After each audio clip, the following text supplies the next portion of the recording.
የተከበራችሁና የተወደዳችሁ የሰሞነኛ ቤተሰቦች እንደምን አላችሁ? የዕለቱን ወታደራዊ መረጃዎች ወደ እናንተ ለማድረስ ተገኝተናል። በዛሬው መረጃችን በኢራንና አሜሪካ መካከል ያለውን ውዝግብ በስፋት እንመለከታለን። አሜሪካና ኢራን ሁለተኛ ዙር ድርድራቸውን በስዊዘርላንድ ጄኔቫ ያደርጋሉ። ሁለቱ ሀገራት ድርድራቸውን ከማድረጋቸው አስቀድሞ ጄኔቫ የደረሱት የኢራን ውጭ ጉዳይ ሚኒስትር ከዓለም አቀፉ የኒኩለር ተቋም ኃላፊ ጋር ተወያይተዋል።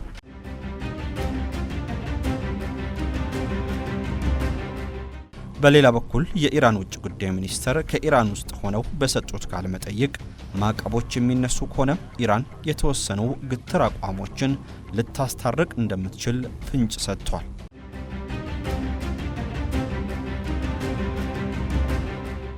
በአሜሪካና ኢራን ድርድር ላይ በተደጋጋሚ ጣልቃ እየገቡ ነው ተብሎ የሚከሰሱት የእስራኤሉ ጠቅላይ ሚኒስትር ቤንያሚን ኔታንያሁ ኢራን ያበለጸገችውን ዩራኒየም በሙሉ ካላስረከበች ስምምነት መኖር የለበትም ብለዋል።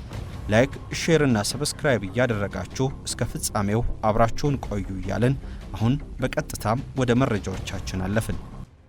G+1 G+2 ቪላ ቤቶችና አፓርትመንቶችን ከአንጋፋው እነይ ሪል ስቴት በቦሌ ቡልቡላና ዓለም ገና ቤቶችን በጥራት ገንብቶ ያስረከበው እነይ ሪል ስቴት አሁን ደግሞ አዳዲስ አፓርትመንቶችን ለሽያጭ አቅርበናል። በቦሌ ቡልቡላ አዳዲስ አፓርትመንቶችን ያለምንም የዋጋ ጭማሪ እነሆ ብለናል። እንዲሁም G+1 እና G+2 ቪላ ቤቶችን በጀሞ ዲያስፖራ ሰፈር አጠናቀን ለማስረከብ በዝግጅት ላይ ነን። ቀድሞ የመጣ ቀድሞ ይስተናገዳል። G+1 በ120 ካሬ +2 ደግሞ ከ120 እስከ 250 ካሬ አማራጭ ያገኛሉ። ቤቶቹን በ30 በመቶ ቅድመ ክፍያ ጀምሮ የራስዎ ማድረግ ይችላሉ። 50 በመቶ ቅድመ ክፍያና 100 በመቶ ለሚከፍሉም ደንበኞች ልዩ ቅናሽ አዘጋጅተናል። ዘመናዊ መኖሪያ መንደራችን የጋራ የመኪና ማቆሚያ፣ ትምህርት ቤቶች፣ የልጆች መዝናኛ፣ የጤና ተቋማት፣ የስፖርት ማዘውተሪያ እንዲሁም ሰፋፊ አረንጓዴ ስፍራዎችን የያዘ ነው። ማን እንደ እነይ ሪል ስቴት። ለበለጠ መረጃ 0956 11 11 16 ወይም 0956 11 11 19 እነይ ሪል ስቴት። የአሜሪካና ኢራን ድርድር። የኢራን ውጭ ጉዳይ ሚኒስትር አባስ አራግቺ ከአሜሪካ ጋር ለሚያደርጉት ሁለተኛ ዙር የኒኩለር ድርድር የስዊዘርላንድ ዋና ከተማ ጄኔቫ ገብተዋል። አሜሪካና ኢራን በተዘዋዋሪ የሚያደርጉት ድርድር ማክሰኞ ዕለት በጄኔቫ እንደሚጀምር ተገልጿል። ድርድሩን የምትመራው ኦማን መሆኗም የተገለጸ ሲሆን የአሜሪካ ልዑካን ቡድንን ስቲቪ ዊትኮቭ እና ጃሬድ ኩሽነር እንደሚመሩም ታውቋል። የአሜሪካው ውጭ ጉዳይ ሚኒስትር ማርክ ሩቢዮ ዋሽንግተን ውጤታማ ስምምነት ላይ ለመድረስ ጥረት እያደረገች መሆኑን ተናግሯል። ከኢራን ጋር ማንም ውጤታማ ስምምነት ላይ ለመድረስ አልቻለም፣ እኛ ግን እየሞከርን ነው ብለዋል። አክለውም ስቲቪ ዊትኮቭ እና ጃሬድ ኩሽነር ከኢራን ጋር ለሚደረገው ድርድር ወደ ስፍራው እያመሩ ነው፣ የሚሆነውንም እናያለን ብለዋል። የአሜሪካ ውጭ ጉዳይ ሚኒስትር ማርክ ሩቢዮ ቅዳሜ ዕለት ባደረጉት ንግግር ፕሬዝዳንት ዶናልድ ትራምፕ ስምምነት ላይ መድረስን እንደሚመርጡ ገልጸዋል። ሁለቱ ሀገራት የሚያደርጉት ድርድር የሚካሄደው የኢራንን መንግስት የሚቃወሙ ሰልፈኞች በዓለማችን የተለያዩ ክፍሎች ከተደረጉ ከ2 ቀናት በኋላ ነው። በሌላ በኩል በነገው ዕለት ከአሜሪካ ጋር ለሚያደርጉት ድርድር ጄኔቫ የሚገኙት የኢራኑ ውጭ ጉዳይ ሚኒስትር አባስ አራግቺ ከዓለም አቀፉ አቶሚክ ኢነርጂ ኤጀንሲ ዳይሬክተር ጋር ተገናኝተው ተወያይተዋል። ራፋኤል ግሮሲ በኤክስ ገጻቸው ላይ ባሰፈሩት መልእክት ከኢራኑ ውጭ ጉዳይ ሚኒስትር ጋር መገናኘታቸውን ገልጸው ነገ በጄኔቫ ለሚካሄደው ድርድር ዝግጅት በዝርዝር ቴክኒካዊ ጉዳዮች ላይ ተወያይተናል ብለዋል። አራግቺ ጄኔቫ ከደረሱ ከሰዓታት በኋላም በኤክስ ገጻቸው ላይ ከሀገራቸው የኒኩለር ባለሙያዎች ጋር ለዝርዝር ቴክኒካዊ ጉዳዮች ለመነጋገር ራፋኤል ግሮሲን አገኛቸዋለሁ ብለው ነበር። የኢራኑ ውጭ ጉዳይ ሚኒስትር በተጨማሪም ወደ ጄኔቫ ያመሩት ፍትሐዊና ሚዛናዊ የሆነ ስምምነት ላይ ለመድረስ የሚያስችሉ ተጨባጭ ሀሳቦችን በመያዝ መሆኑን ተናግሯል።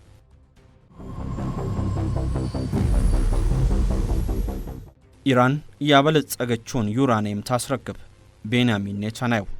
የእስራኤሉ ጠቅላይ ሚኒስትር ቤንያሚን ኔታንያሁ አሜሪካ ከቴህራን ጋር በምታደርገው ድርድር ያበለጸገችውን ዩራኒየም በሙሉ እንድታስረክብና የበለጠ እንዳታበለጽግ ልትታገድ ይገባል ብለዋል። ጠቅላይ ሚኒስትሩ እሁድ ዕለት በኢየሩሳሌም ባደረጉት ንግግር በአሜሪካና በኢራን መካከል በሚካሄደው የኒኩለር ድርድር ወቅት መኖር ስላለባቸው ቅድመ ሁኔታዎች ዘርዝሯል።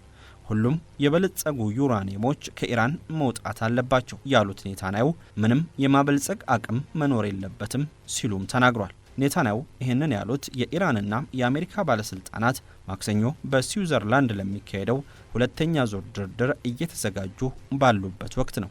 ኢራን የኒውክሌር ስምምነት ላይ ለመድረስ አሜሪካ ማዕቀቦችን የምታነሳ ከሆነም ለማመቻመች ዝግጁ መሆኗን የኢራኑ ምክትል ውጭ ጉዳይ ሚኒስትር ምክትል የውጭ ጉዳይ ሚኒስትሩ ኢራን አሜሪካ የጣለችባትን ማዕቀቦች ለማንሳት ፈቃደኛ ከሆነች ከአቋሟ ፈቀቅ ብላ የኒውክሌር ስምምነት ላይ የመድረስ ሀሳብን ለማጤን ዝግጁ መሆኗን ተናግሯል።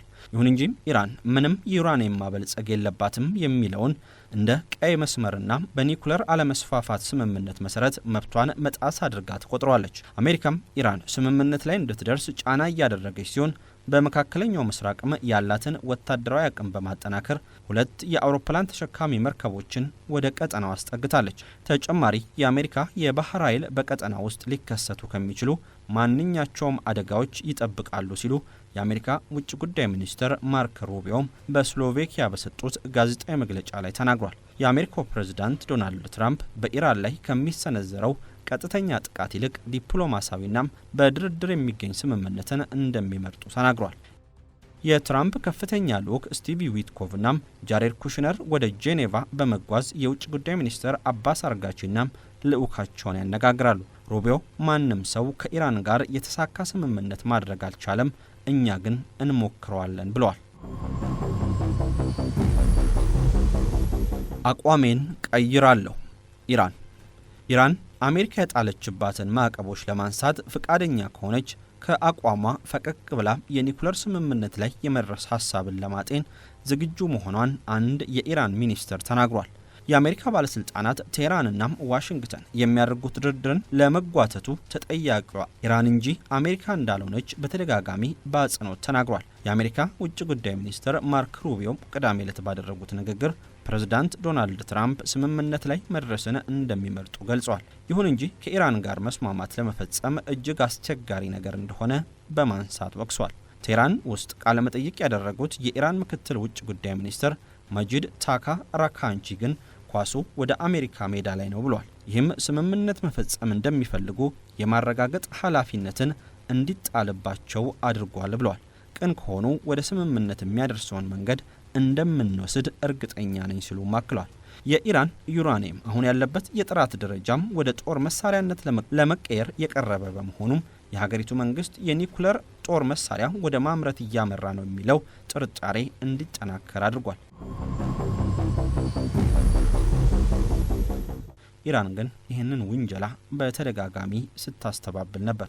ምክትል ውጭ ጉዳይ ሚኒስትሩ ስለ ማዕቀቦቹ ለመነጋገር ዝግጁ ከሆኑም እኛም ይህንንና ከኒውክሌር ፕሮግራማችን ጋር የተያያዙ ሌሎች ጉዳዮች ላይ ለመወያየት ዝግጁ ነን ሲሉም ተናግሯል። ኢራን ይህንን የምታደርገው ማዕቀቦች ሙሉ በሙሉ ሲነሱ ነው ወይስ በከፊል የሚለውን ግን በግልጽ ከመናገር ተቆጥቧል። ኢራን በአውሮፓውያኑ 2015 በተፈጸመው የኒውክሌር ስምምነት ወቅት እንዳደረገችው ሁሉ አሁንም ከ400 ኪሎ ግራም በላይ የሆነውን በከፍተኛ ደረጃ የበለጸገ ዩራኒየም ክምችቷን ወደ ሌላ ሀገር ለማጓጓዝ ተስማምታ እንደሆነ ጥያቄ ቀርቦላቸዋል። ምክትል የውጭ ጉዳይ ሚኒስትሩ በድርድሩ ሂደት ምን እንደሚፈጠር ለመናገር ጊዜው ገና ነው ሲሉም ምላሽን ሰጥተዋል። ዩክሬን ሚኒስትሯን አሰረች። ዩክሬን የቀድሞ የኤነርጂ ሚኒስትር ሀገሪቱን ለቀው ለመውጣት ሲሞክሩ በቁጥጥር ስር መዋላቸውን ባለስልጣናት ተናገሩ። ባለፈው ዓመት በሙስና ቅሌት ስማቸው ከተጠቀሱት ባለስልጣናት መካከል አንዱ የሆኑትና በኋላ ላይ ከኃላፊነታቸው የተነሱት ጀርመን ጋሉሼንኮ ዩክሬንን ለቀው ሲወጡ ባቡር ላይ መያዛቸው ተገልጿል። በህዳር ወር $100 ሚሊዮን የዝርፊያ ወንጀል ውስጥ ከተሳተፉት በርካታ የመንግስት ሰዎች አንዱ መሆናቸው ተጠቅሷል። ይህ የሙስና ቅሌት የዩክሬኑ ፕሬዝዳንት ቮሎዲሚር ዜሌንስኪን አስተዳደር ይጥላል ተብሎ ተሰግቶም ነበር። የዜሌንስኪ አስተዳደር ወደ ስልጣን የመጣው ሩሲያ ወረራ ከመፈጸሟ በፊት ሙስናን ከሀገሪቱ ጠራርጎ ለማጥፋት ቃል በመግባት ነበር። ለዜሌንስኪ በጦርነቱ ወቅት የቅርብ አማካሪያቸው የነበሩትና የጽህፈት ቤት ኃላፊው አንድሬ ይርማክ ቤታቸው ከተፈተሸ በኋላ ስልጣናቸውን ለቋል። ፕሬዝዳንቱም ሆነ ይርማክ ጥፋት ሰርቷል በሚል አልተከሰሱም። ይሁን እንጂ ይህ የሙስና ቅሌት ከተሰማ በኋላ በዩክሬን ህገ መንግስት መሰረት እንደ አውሮፓውያን አቆጣጠር ከ2022 ጀምሮ በሩሲያ ወረራ ምክንያት ሳይካሄድ የቀረውን ምርጫም እንድታካሄድ ከአሜሪካ የሚደርሰው ጫና በርትቷል። የዩክሬን ብሔራዊ የጸረ ሙስና ቢሮ ወይም ናቡ እሁድ ዕለት ባወጣው መግለጫም መርማሪዎች የቀድሞውን የኢነርጂ ሚኒስትር የአገሪቱን ድንበር ሲያቋርጡ በቁጥጥር ስር መዋላቸው ይፋ አድርጓል። ጉላቼንኮ በግልጽ በመግለጫው ላይ ባይጠቅሱም ነገር ግን በበርካታ የዩክሬን መገናኛ ብዙሃን ስማቸው ተገልጿል። ጉላቼንኮ ከ3 ዓመታት የኢነርጂ ሚኒስትር ሆነው ካገለገሉ በኋላም ለአጭር ጊዜ የፍትህ ሚኒስትር ሆነው ሰርቷል። በዚህ የኃላፊነት ቦታ በዜሌንስኪ በህዳር ወር ስልጣናቸውን እንዲለቁ እስኪነግሯቸው ድረስ ቆይቷል። እርሳቸውን የተኩት ሄሪንቹክም በሙስና ወንጀል እጃቸው እንዳለበት ከተጠቀሰ በኋላም ስልጣናቸውን መልቀቃቸው ይታወሳል። ናቡ ስለ ጉላቼንኮ እስር ምንም ተጨማሪ ዝርዝር መረጃ ባይሰጥም ወቅታዊ መረጃዎችን በወቅቱ እንደሚያቀርብ ተናግሯል። የድንበር ጠባቂዎችን ለመሸሽ ከሞከሩ ለባለስልጣኑ እንዲያሳውቁ ከተነገራቸው በኋላም ለተጨማሪ ምርመራም ወደ ኪየቭ መወሰዳቸውን ሬዲዮ ፍሪ አውሮፓ ዘግቧል። ናቡና የዩክሬን ሌላኛው የጸረ ሙስና አካል የሆነው ልዩ ጸረ ሙስና አቃቤ ሕግ ቢሮ ወይም ሳፕ እንደገለጹት ኦፕሬሽን ሚዳስ ተብሎ የተሰየመው ግዙፍ የጸረ ሙስና ዘመቻም ለ15 ወራት ሲካሄድ የቆየው የምርመራ ውጤት መሆኑን ተናግሯል። G+1 G+2 ቪላ ቤቶችና አፓርትመንቶችን ከአንጋፋው እነይ ሪል ስቴት በቦሌ ቡልቡላና አለም ገና ቤቶችን በጥራት ገንብቶ ያስረከበው እነይ ሪል ስቴት አሁን ደግሞ አዳዲስ አፓርትመንቶችን ለሽያጭ አቅርበናል። በቦሌ ቡልቡላ አዳዲስ አፓርትመንቶችን ያለምንም የዋጋ ጭማሪ እነሆ ብለናል። እንዲሁም G+1 እና G+2 ቪላ ቤቶችን በጀሞ ዲያስፖራ ሰፈር አጠናቀን ለማስረከብ በዝግጅት ላይ ነን። ቀድሞ የመጣ ቀድሞ ይስተናገዳል። G+1 በ120 ካሬ G+2 ደግሞ ከ120 እስከ 250 ካሬ አማራጭ ያገኛሉ። ቤቶቹን በ30 በመቶ ቅድመ ክፍያ ጀምሮ የራስዎ ማድረግ ይችላሉ። 50 በመቶ ቅድመ ክፍያና 100 በመቶ ለሚከፍሉም ደንበኞች ልዩ ቅናሽ አዘጋጅተናል። ዘመናዊ መኖሪያ መንደራችን የጋራ የመኪና ማቆሚያ፣ ትምህርት ቤቶች፣ የልጆች መዝናኛ፣ የጤና ተቋማት፣ የስፖርት ማዘውተሪያ እንዲሁም ሰፋፊ አረንጓዴ ስፍራዎችን የያዘ ነው። ማን እንደ እነይ ሪል ስቴት። ለበለጠ መረጃ 0956 11 11 16 ወይም 0956 11 11 19 እነይ ሪል ስቴት